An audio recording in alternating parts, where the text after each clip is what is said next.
ashes to ashes. Welcome back to the channel, everyone. Today we're going to be talking about Harada's bar and a discussion, a video, his most recent one that was uploaded. It's like, I make many videos about Tekken 8. If you guys watch every day or every other day, you guys are pretty much up to date with what's happening, right? Everyone is waiting on the edge of their seats for Harada to say something.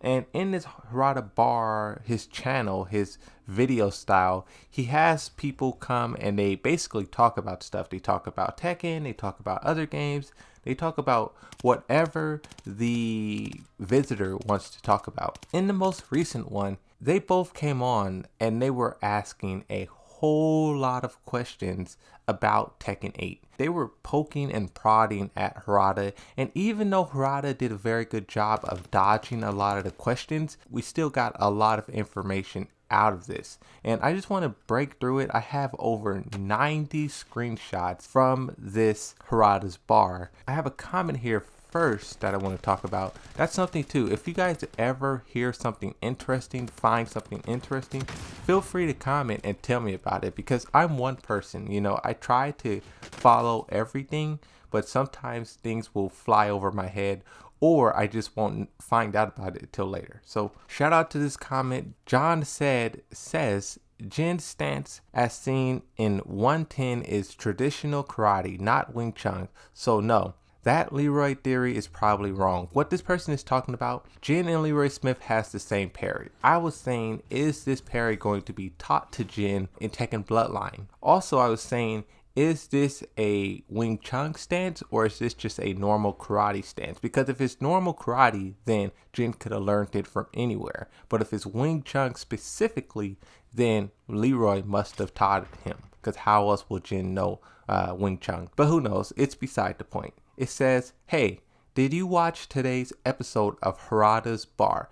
Basically, it's Takedo and Okoi from Sega trying to get Harada to say something about a new title. It was a trip watching the man deflect the inquiries. At one point, he confirms what you've been saying about rescheduling releases when other devs put their games. Then Takedo goes, yeah, but even announcements? ? The part there where the comment is saying, this video confirms what I was saying about rescheduling. If you guys want the full breakdown, you'll have to go watch the video, because that whole video was around this one topic. But in that video, the title says Tekken 8 release date leaked. This leak is referring to the G-Force leak. The second part says Harada doesn't want to release Tekken 8 the same year as Street Fighter 6.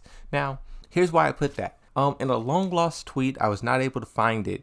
Harada says, we don't want to release our video games the same year as other fighting games, meaning Mortal Kombat and Street Fighter mostly. I don't know how far he will stretch it, like Guilty Gear Strive and, you know, Project L. I don't know if all these other games will get the same level of respect, but specifically he was talking about Street Fighter. And in this video, he reiterated that. So even though that tweet is long lost, we have him saying it once again. So I'm going to start going through these screenshots and just reading them. It's going to bounce around from topic to topic, but these screenshots are in chronological order from when they were talking. Like as they're talking, as the video is progressing, I was just taking screenshots throughout. So it may jump topic to topic, but this is how their conversation was twisting and turning. So I'm not going to put it in order. I'm just going to talk about it as they were. The first screenshot here, I just thought this was interesting. It says in Europe, Tekken sells better than Street Fighter. I just thought this was interesting because I don't know if this is a fact. I'm going to take it as a fact because it's from Harada. Why would he lie? You know, why would he just say something that's not true? But I just think that's interesting.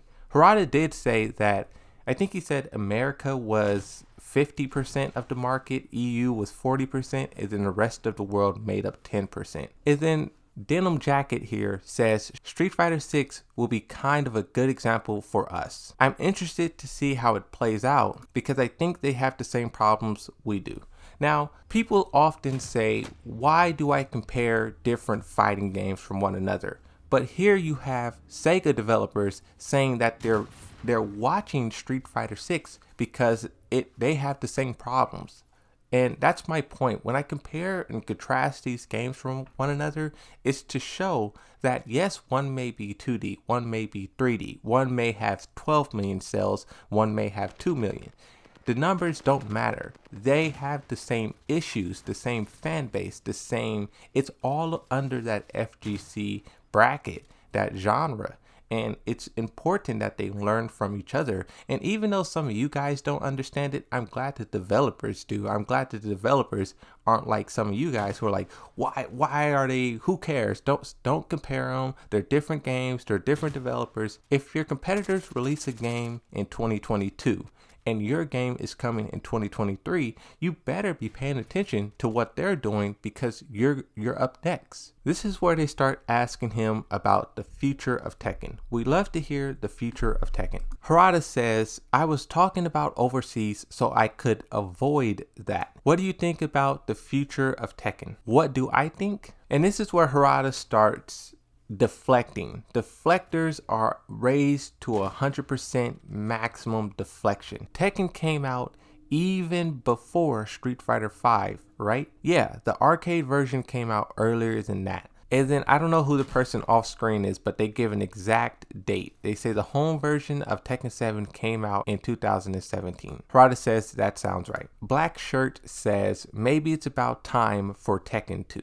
And this is the part here. Going back to the comment, Harada says we're always careful not to overlap release dates, you know? And I dedicated a whole video to this topic, and I don't want to really repeat the same things, but it's like, I don't know how to feel about this. The next screenshots I'm going to read, it really makes me feel two different ways. It's like, I don't want him to move around his schedule and delay stuff just because of their competitors.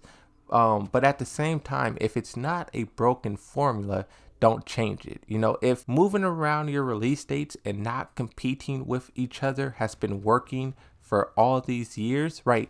20 years, Tekken 7, like 20, 30 years these fighting games have been surviving. Many other game studios cannot say that. Many other game developers, they try to release their games the same day as Grand Theft Auto, the same day as Call of Duty, and they get destroyed. So I kind of understand not competing with each other because it's like, why compete when you don't have to? But at the same time, when your fan base is starving, they're literally each other, it gets kind of like crazy. The next screenshot says, we try not to release at the same time of the same year. They say announcements too. And Harada responds, we don't want to crush each other. And they say, I see. Now, this is interesting that they say announcements too, because Street Fighter 6 just got announced like sort of towards the end of February. And you have to wonder, has that made Tekken 8 being announced at Summer Games Fest or at EVO a non-factor at this point? Is Street Fighter 6, is the whole year of 2022 going to be Street Fighter 6? And then Tekken 8 is going to be 2023. I don't know. I get it, but at the same time, as a fan of Tekken 7, as someone who plays Tekken often, as someone who uploads every single day, I know what that kind of drought can do to the community. Like when I talk about these things, it's usually based off statistics, of data. Like I upload every single day and I can see the views, I can see the analytics on my channel, and I can see how the attention spans and the hype dissipates. It's like, I don't know if this is the right decision. Like, of course we'll have to wait and see when Tekken 8 actually gets here, if it's the right decision. But that's the thing, if it's not the right decision, what do you do then? You can't change it. It's already been done, you know? The next screenshot. This was one relief when Street Fighter 6 was announced. We won't have to overlap if we released a new title. I don't know what this part means. We won't have to overlap if we released a new title. It's not like we arrange dates or anything. We just read between the lines, of course. And this is the thing, right? When I make a lot of my predictions, I get some of them are wrong. Like I was wrong about Season 5 coming. And of course that was because the developers never said that Tekken 7 was over. And my main argument was all those months ago, Tekken 7 is the most hype successful it's ever been. Why not do a season 5? And that's the thing. If they did do a season 5, right now we would be getting the end of it. Right now, like Lita came out last year the same exact time. So if they did do a season 5, we would have been getting the final content now. And that's what my point was all those months ago. While we're waiting for Tekken 8, give us season 5, because that's what Street Fighter did. While they were waiting 1 year for Street Fighter 6, they decided to fill in that gap with Street Fighter 5 Seasons 5. That's kind of what my point was. This person left, so I'll say this now. You know Ono-san. When he gave us dates for important Street Fighter announcements, we often reschedule our own announcement if it overlapped. Mostly it was on us to reschedule. We only asked them to reschedule when it was really important. As the originator of fighting games, we respect Street Fighter and Capcom. In terms of scale and business and marketing, Bandai Namco is strong. Now, what I think he's saying here is Ono used to give them dates and Tekken used to reschedule. I don't know how far back this used to go, but at the same time, when he says Bandai Namco is strong, reading between the lines, he's saying Bandai Namco marketing is stronger. I showed the screenshot before, but in Japan, the 3 biggest gaming developers is Sony, Nintendo, and then Bandai Namco is 3rd place. I have no idea where Capcom is, but Bandai Namco is huge. Just look at Elden Ring. Elden Ring is a very good example. The reason why I talk about Elden Ring a lot, because it shows the power of Bandai Namco's marketing and business strategy. I think it's important to understand Bandai Namco and their positioning. They have a lot of influence. Harada says, but sometimes we put it all aside. We give them respect. Things like that actually affects management decisions. How did that affect now? Jean Jacket says, Street Fighter just got announced. So how much did you adjust your announcement schedule off that? Harada says, it depends on time and situation. First of all, we still haven't said if we're making the next title or not. And I think this is a problem. Why haven't you said it? Why haven't you said that Tekken 7 was done? Like, just say it's over. It's like, I don't know. I'm not going to repeat that part because I said it many times before. Continue reading, you're definitely making it. That's the thing. Like, we all know you're making Tekken 8. Tekken 7 was the most successful Tekken ever.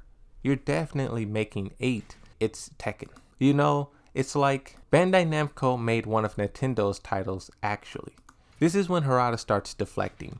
We made Super Smash Bros. Too. You have to think about stuff like that too. We're pretty busy. He keeps his guard up when it comes to new titles. And you can see that Harada is doing his best here to, like, his responses to what they're saying, it doesn't even make sense. Like, these screenshots, me reading it, you would assume I left something out by how off topic Harada's responses are. But I promise I haven't left anything out. We know you're busy, but expectations for Tekken are high. And then what I thought was funny here, I don't know who the chef is, the chef with the hat cooking up the food, but they step in and they say, he can't say, he can't. And you can tell that they are like poking and prodding. And I wouldn't be surprised if this went on for even more than what was showed. This video was like 20 minutes, 25 minutes long. I wouldn't be surprised if they were hanging out in this bar for over an hour, you know, and they were talking to him, you know, picking and prodding and trying to get information. And it's all for fun. Of course, these guys aren't journalists. They're not trying to get some headline, but at the same time, it's the expectations are high, you know. There are quite a few events and shows coming up. Street Fighter and Tekken. Well, I think adjust things to those events. Evo will be in August. There's a lot of talk of holding Tokyo Game Show offline in September. Corporate games, Tokyo and E3 are all before that too. Now E3 is canceled. This video was recorded before, but they released it after. But now Tokyo Game Show is hardly the first place to announce new things. Rather, we announce for overseas first. They started to focus on overseas. It happened to fighting games first, but all games are becoming like that. Tokyo Game Show is no longer center for announcements. The point Harada is making here, he's saying that we just don't announce our game at any event. Whatever event that's coming up is not likely. Like, there's only a few events that meets the requirements to hold a Tekken 8 announcement successfully. They're just not going to announce their new game at just some random rinky-dink announcement.